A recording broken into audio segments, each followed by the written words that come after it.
میری صبح ہے وہ دیتا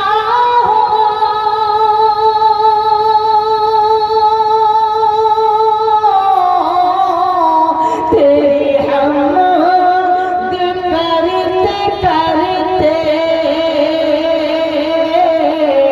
تیری حمد کرتے کرتے بھٹکو در بدر مجھ کو بنا لو رہنما مومنو تم کو صدا یہ دے رہا قرآن ہے اور عالم و حافظ بھی سچے ہیں سپاہی دین کے عالم و حافظ بھی سچے ہیں سپاہی دین کے خوف سے ان کے ہی باطن پھرتا سر درد ہے محترم سامعین آپ حضرات کی نگاہیں جس شخصیت کو ڈھونڈ رہی ہیں اور جس گھڑی کا شدت سے انتظار ہے میں خوب سمجھتا ہوں لیکن میں چاہتا ہوں کہ اس شخصیت اور اس ہستی سے قبل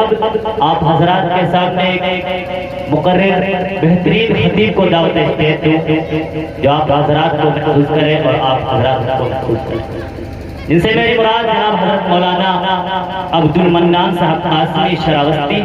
جنرل سیکریٹری جمعیت علماء ہند شراوستی میں حضرت کو بڑے ہی ادب احترام کے ساتھ دعوت دیتا ہوں کہ حضرت آئیں اور وقت کی قلت کو مد نظر رکھتے ہوئے اپنا خطاب الحمدللہ وکفی وسلام علی عباده الذین اصطفى اما بعد قال الله تبارك وتعالى في الكلام المجيد والفرقان الحميد أعوذ بالله من الشيطان الرجيم بسم الله الرحمن الرحيم ألف لام ميم ذلك الكتاب لا ريب فيه صدق الله العظيم معزز سامعین کرام بزرگ اور دوستو یہ بات حقیقت ہے کہ آپ کی طرح ہم بھی سامعین میں سے لیکن ہماری اس اسٹیج پر بیٹھے ہوئے حضرات علماء کرام اکابر علماء کرام تشریف فرما ہیں ان کے حکم کی بجاوری بھی ہمارے اوپر لازم ہے اس لیے چند منٹ کے لیے آپ حضرات کے بیچ حاضر ہو گیا ہوں چاہتا ہوں چند باتیں آپ حضرات کے سامنے عرض کروں بلا کسی تمہید دوستو بڑی خوشی کی بات ہے کہ آج کی ہماری اور آپ کی اس مجلس میں شرکت اور آج کی یہ نشست بڑی اونچی نسبت رکھتی ہے بڑی خوشی ہوئی سننے میں آیا کہ حضرت مولانا اظہار الدین صاحب قاسمی دعوت برکاتہم العالیہ کے بھانجے نے قرآن پاک کو حفظ یاد کیا حفظ کیا قرآن پاک کے 300 پارے کو زبانی یاد کر لیا سینے میں محفوظ کر لیا آپ حضرات کے سامنے جب یہ اطلاع آپ کو ملی ہوگی کہ حضرت مولانا اور فلاں صاحب کے صاحبزادے اور فلاں صاحب کے بھانجے انہیں میں قرآن پاک کو حفظ مکمل کیا ہے تو ظاہر بات ہے بڑی خوشی ہوئی ہوگی لیکن آپ کو معلوم جس بچے نے قرآن پاک کو حفظ مکمل کیا ہے 30 پارے زبانی یاد کر کے سینے میں محفوظ کیا ہے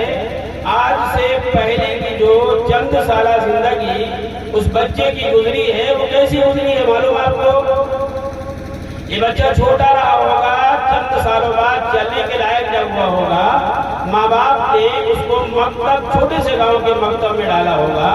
اور گاؤں کے مولوی صاحب کے ساتھ کے حوالے کیا ہوگا اور مولوی صاحب نے اسے بسم اللہ کرایا ہوگا یہی بچہ جس نے آج قرآن پاک کو مکمل حفظ کر لیا ہے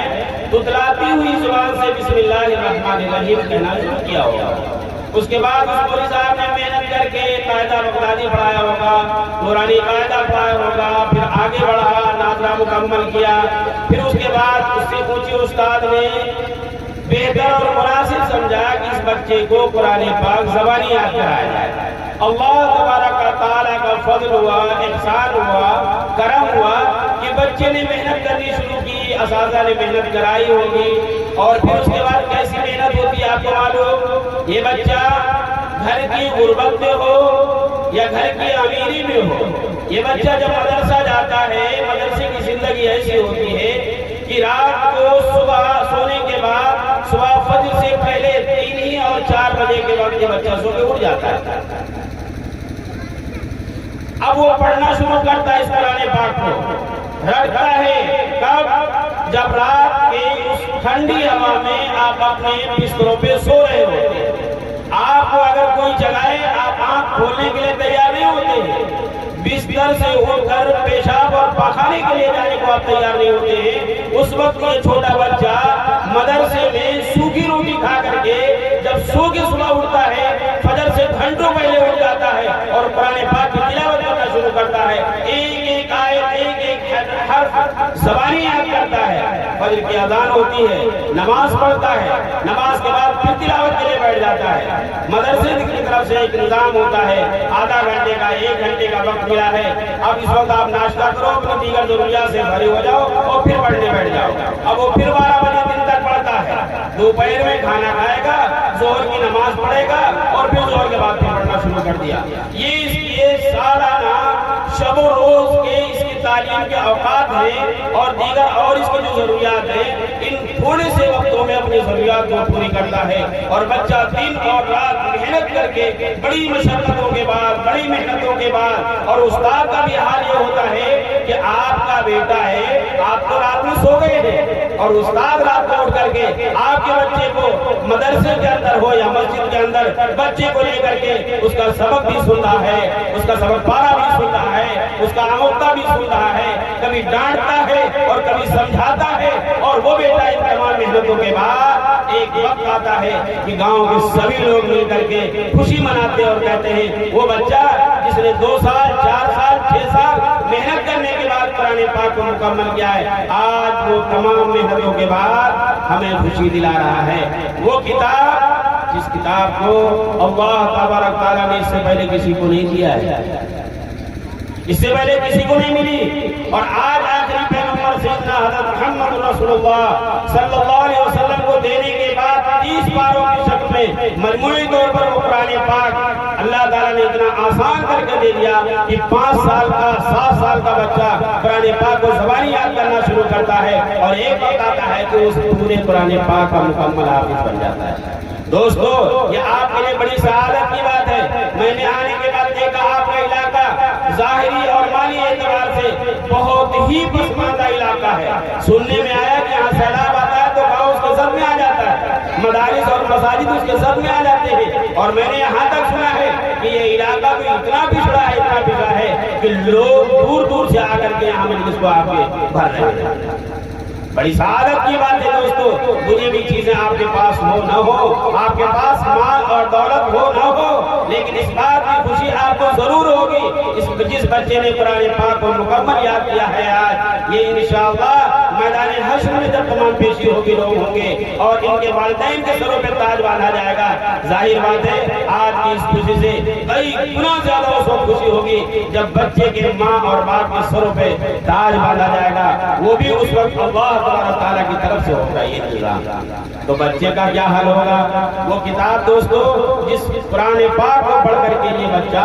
حافظ قرآن ہوا ہے، اس بچے کو بھی مبارکباد آپ پیش کریں، اس بچے کے والدین کو آپ مبارکباد پیش کریں اور گاؤں والوں کو مبارکباد پیش کریں، علاقے والوں کو مبارکباد پیش کریں. اس لیے یہ بچہ آپ کے گاؤں میں پلا بڑھا، آہستہ آہستہ بڑا ہوا اور جوان ہوا اور مدرسے میں جانے کے بعد وہ کام کیا ہے جو کام عام طور پر آدمی کرنے کے لیے تیار نہیں ہوتا. یہ بڑی سعادت کی بات ہے. اللہ تبارک تعالیٰ نے جو کتاب دی ہے ہمارے آپ کو، بڑی اہم، بڑی قیمتی اور بڑی لازوال کتاب ہے اور لامثال کتاب ہے. اسی کتاب کو اللہ نے نہیں دی ہے. مختصر سی بات آپ کے سامنے کر کے میں اپنی بات ختم کروں گا. قرآن پاک کی سب سے پہلی یہ آیت ہے جو میں نے ابھی شروع میں تلاوت کی ہے. حضرات علماء کرام اور مفسرین نے لکھا ہے قرآن پاک کے اندر کچھ حروف مقطعات ہیں جن کے معانی اور مطالب اللہ اور اللہ کے نبی کے علاوہ کسی کو نہیں معلوم، لیکن بعض حضرات مفسرین نے اس کچھ مطالب ضرور لکھ دیے ہیں، اشارہ ضرور لکھ دیا ہے. وہ آیت جو میں نے آپ کے سامنے پڑھی ہے قرآن پاک کی پہلی آیت الف لام میم، حضرات علماء کرام نے لکھا ہے کہ الف لام میم سے اللہ تبارک تعالیٰ بڑی اہم بات کی طرف اشارہ کر رہے ہیں۔ وہ یہ ہے کہ اللہ تبارک و تعالیٰ نے جو کتاب قرآن کریم ہمیں اور آپ کو عنایت فرمائی ہے، اس قرآن کریم کی طرف ایک اشارہ ہے۔ الف سے مراد ہے اللہ، لام سے مراد ہے سیدنا حضرت جبرائیل علیہ السلام، اور میم سے مراد ہے حضرت محمد رسول اللہ صلی اللہ علیہ وسلم۔ اشارہ اس بات کی طرف ہے کہ یہ کتاب جو قرآن کریم ہے، اس کو نازل کرنے والی ذات اللہ کی ہے، اس طرف اشارہ الف سے کیا جا رہا ہے۔ اس کتاب کو لے کر کے آئے سید الملائکہ سیدنا حضرت جبرائیل علیہ السلام، لام سے اشارہ اس طرف کیا جا رہا ہے،